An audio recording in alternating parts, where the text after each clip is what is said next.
Hello guys, good morning. Today, gagawa pala tayo ng sinamak.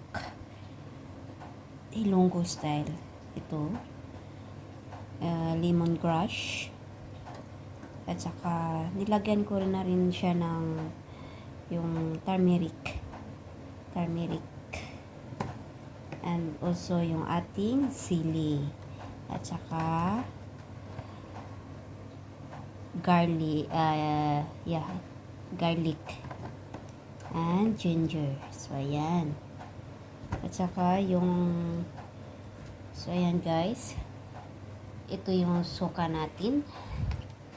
Yan, kahit anong suka gagamitin nyo. Yung sa akin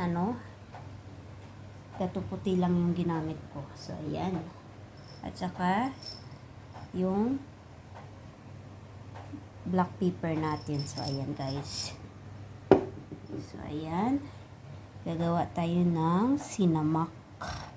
Sinamak with Ilonggo style. So, ayan. So, ngayon, ito, hati-hatiin ko ito. Ito, at saka itong ginger. So, ayan guys.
So, hinati-hati ko na lang pala ng ganito kasi ipapasok natin sa ating lalagyan. So, ayan. Yung ibang garlic, malalaki. So, ayan guys.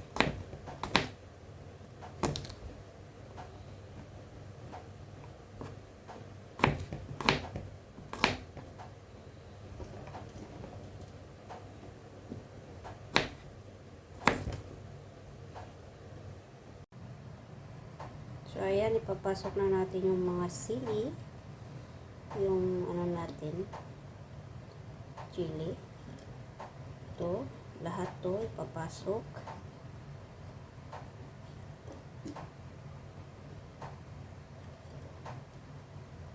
Ayan, yung ating Ito na yung finished product natin na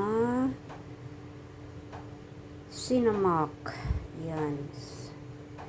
Ating sinamak Ilonggo version guys. So ayan, lahat nandyan na sa loob. So ayan. So ayan, ganyan. Dito ko na lang siya nilagay kasi wala naman akong lalagyan. Ayan. First time ko pa to. First time kong gumawa ng sinamakan. So ayan guys.